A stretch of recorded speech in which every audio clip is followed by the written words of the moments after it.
Okay, so we are live. Hello, guys, and welcome back to Fox of Fox Report for this pre-match review that will be for tomorrow's fixture: Leicester City versus Bournemouth.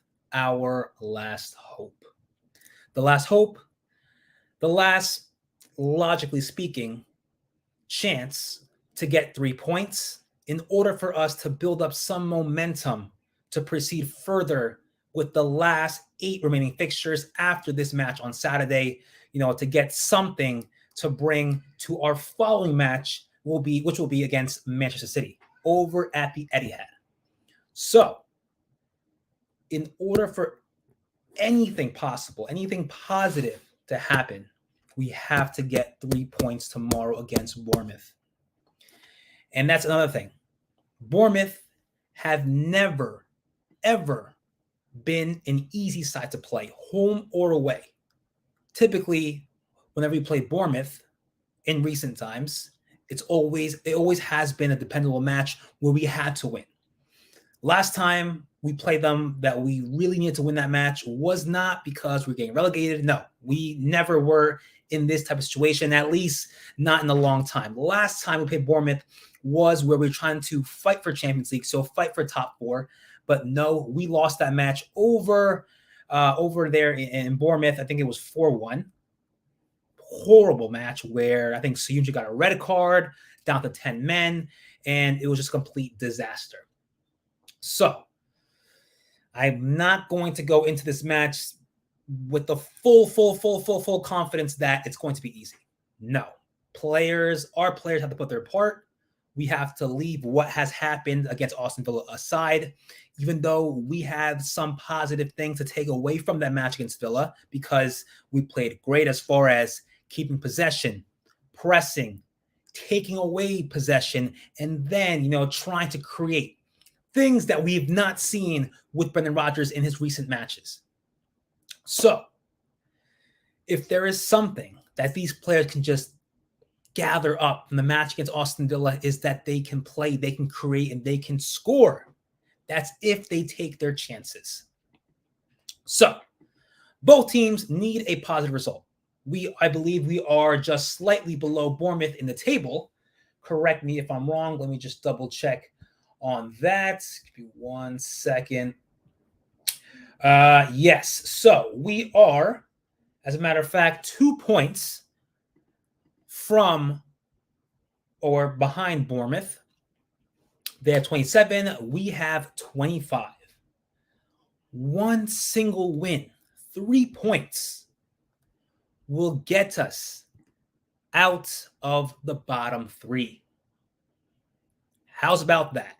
There is about 5 points that differentiate us and Crystal Palace, who are in 12th place. Seems like a lot, but it's only 2 matches, 2 victories, 6 points to get us to 30. That's depending, on other results. If the teams above us, drop points, we'll shoot right up there. But take it game by game. That's something that we have to do.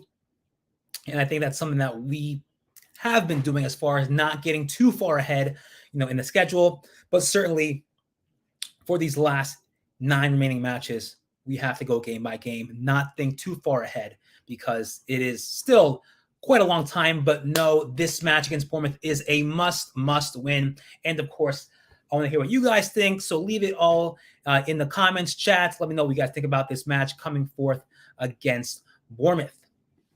Now, throughout this week, new manager in the talks. From what we're hearing, we have, Graham Potter, but he rejected. He's not coming, at least not now. We have Sam Allardyce. I don't know what to, say about him. He went to West Brom, didn't save them from relegation. Would we bring him here? I probably would say no.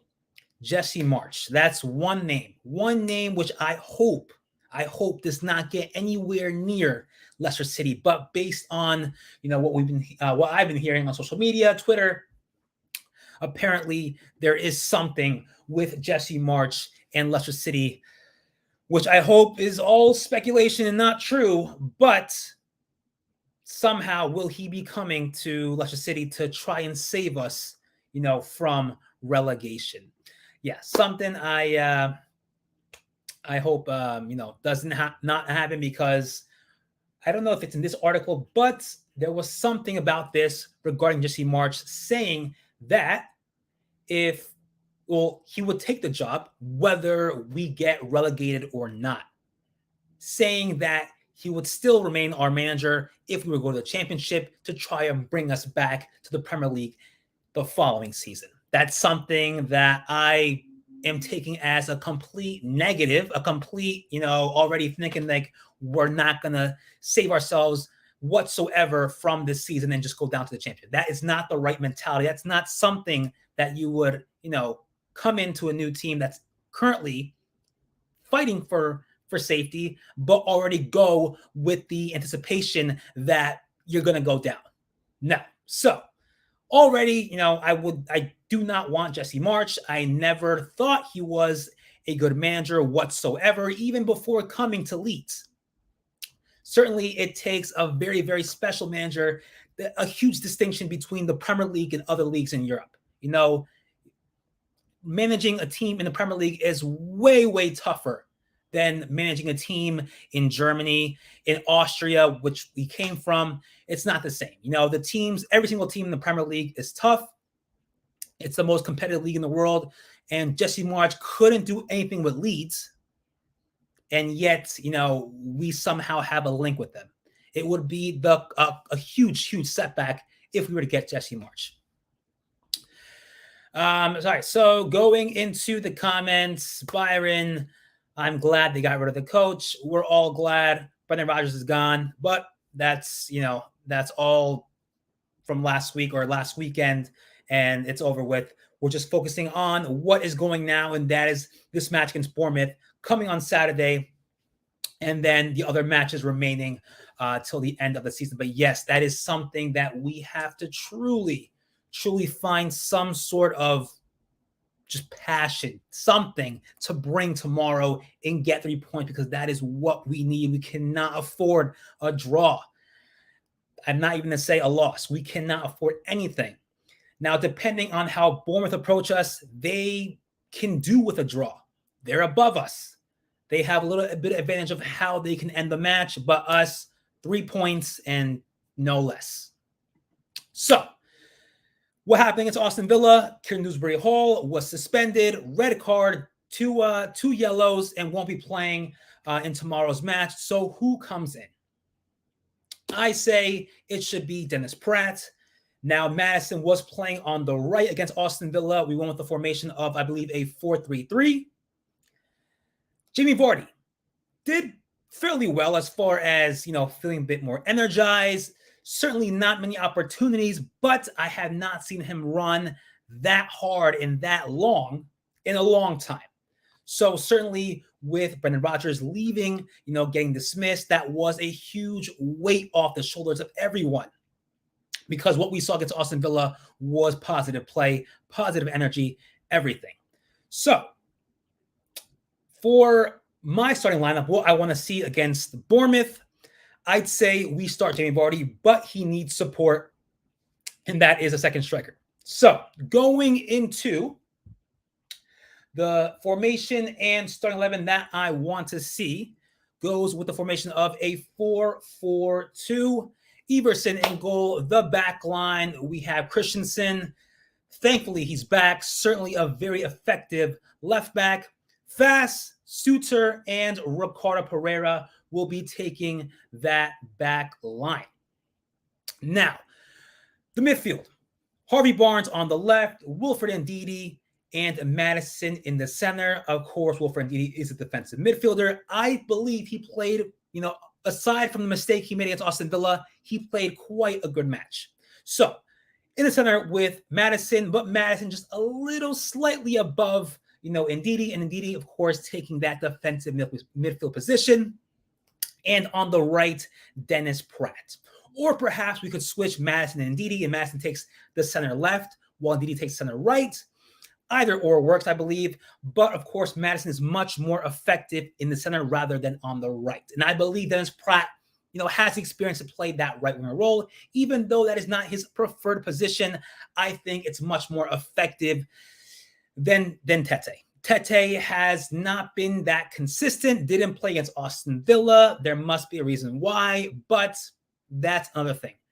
Coming into this match, we have no time for experiments. We have no time to implement someone who hasn't been playing recently. From what I'm hearing, Soyuncu, should he return back into the starting 11, there is no time to find out. We have to win this match. So play the players that we've been seeing. The change on the back line is Pereira.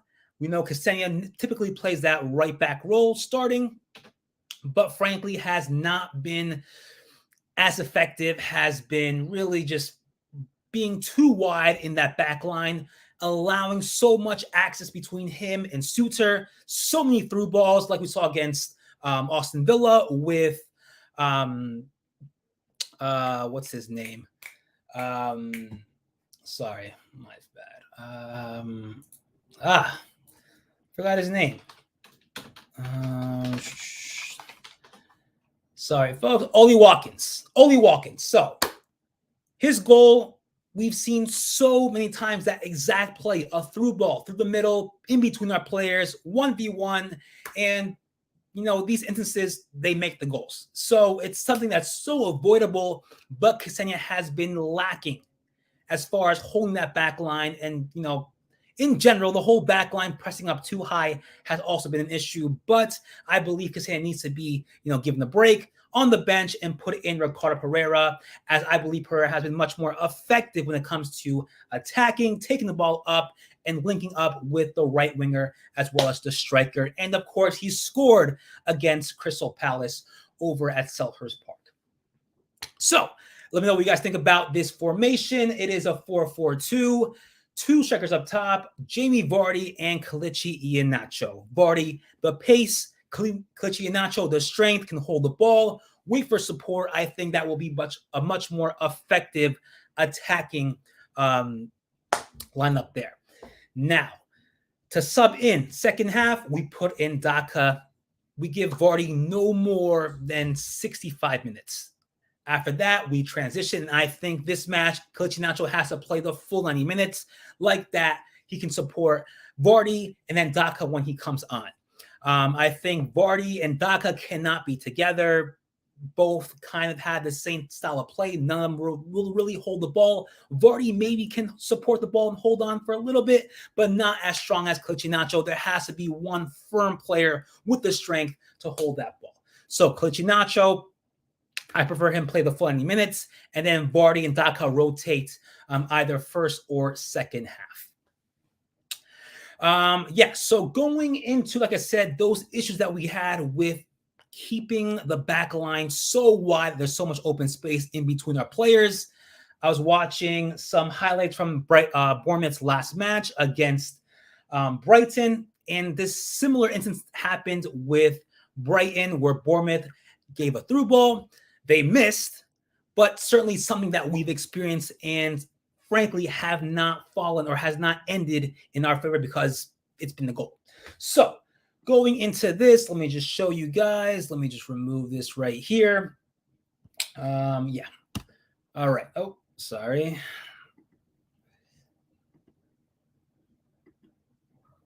So if you see here, boom, such a wide gap in the middle. He missed, but that's what I'm talking about. Stuff like that we cannot let happen.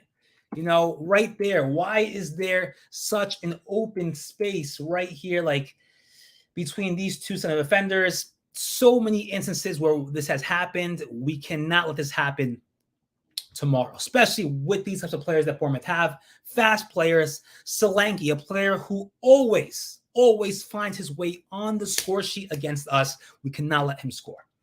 But yeah, replaying it again, stuff like that, 1v1, and, majority of the time, it goes inside the net. So, yeah, that's what I hope we can fix, and just expect us to be attacking more. create the chances. We had numerous chances in the first half against Aston Villa, something that we have to just make. We had, what's his name? Suter, clear header, didn't go in. That was a missed opportunity. Who knows how the match would have ended if we would have scored that first goal. But stuff like that, yeah, we have to somehow, see what we can do. Certainly, so many things right now that have been going all week with Rodgers being sacked, Adam Sadler taking over for the time being. Does he stay with us? Does he not stay with us? Do we get a new interim manager till the end of the season? A lot is happening all at once, and it's kind of we're not in the right spot that we want to be. Now, Brendan Rodgers getting sacked, 2 days before the match against Aston Villa was such a really dumb decision to make. Yes, he needed to be sacked, but why in this particular moment when we have literally 48 hours of rest time to prepare for Aston Villa? Whatever happens, it should have happened before the international break, like everyone's saying, given a whole week and a half to train with the new manager. That's if we were to get one. But sacking Rodgers just, less than a week ago was such a wrong decision to make, and should have been done earlier. But yes, that is pretty much what I have as far as coming into this match against Bournemouth. And just going to other fixtures that we have for this weekend, what we want to see as far as, what results favor us and what could help us perhaps stay up out of that, out of the bottom three. Let me go ahead and share that. So we have Man U, Everton. Man U have to win, playing home, playing Everton. That's good. Aston Villa, Nottingham Forest. Villa's already up there. So yeah, Villa needs to win this match, or their match against Aston Villa. Brentford, Newcastle, doesn't matter for us. Fulham, West Ham, doesn't matter either. Fulham needs to win. Oh, actually, yeah, Fulham needs to win. Fulham's pretty much up there already. Spurs, Brighton, doesn't matter. Wolves, Chelsea need to win. Chelsea have not been playing well, so I can't say they're going to, but hopefully they win. And Southampton against Man City. I hope Man City win, but I wouldn't be surprised if they lost or got a draw. Because whenever we need Man City to win, they don't win. Now, it's going to be a huge surprise if they do lose. But internally, I won't feel surprised. But in terms of paper, in terms of record, the fact that Southampton's in last place, it's going to be a huge surprise if they lose. So, going again, Man City needs to win. Chelsea needs to win. This match doesn't matter. We need to win. Fulham need to win. This match doesn't matter. Aston Villa need to win. And Manchester United need to win. 3 points will get us to, just going back to the table, into 28 points. And let's say, Forest lose, West Ham lose, Everton lose, Wolves lose, depending how much they lose by, and we win, we go up to 14th, 15th place. How crazy of a change would that be? But that only solely begins if we win on Saturday. But yes, there is still hope, but the last hope tomorrow against Bournemouth. Only then, if we win, we pick up some momentum, some ambition to keep on going, and then we play Man City over at the Etihad, hopefully getting a draw. I do not expect us to win, but I do expect us to win tomorrow. But yeah, that's pretty much what I have for this pre-match review between Leicester City and Bournemouth. Like I said, our last hope. We need to win. Let me know your predictions for tomorrow's match. Do we win? Do we draw? Do we lose? If we win, by how much? And giving you guys my prediction, I want to say it's going to be a tough match. I say 3-1. 3-1 will be my prediction for tomorrow's match. So please let me know what you guys think. Leave it all in the comments, the chats, anywhere, what the score for tomorrow's fixture will be, and if we go ahead and get the 3 points. So just putting it there, my prediction 3-1 Leicester. Yes. So Byron says 50 nil. Yeah, it's not gonna happen. So let's hope it's a win, even if just a point. No, we do not need a point. We need 3 points. We cannot afford a point. As much as, a point helps sometimes, this instance, it will not help. We need 3 points for tomorrow's match. And yeah, that's pretty much what I have for this pre-match review. I will see you guys next time for the post-match review, which will, depending on, what I'm doing really after the match, I will be streaming that, hopefully talking about, our victory, 3 points, hopefully out of the bottom 3, but let's see what happens. So I'll see you guys next time. Take care.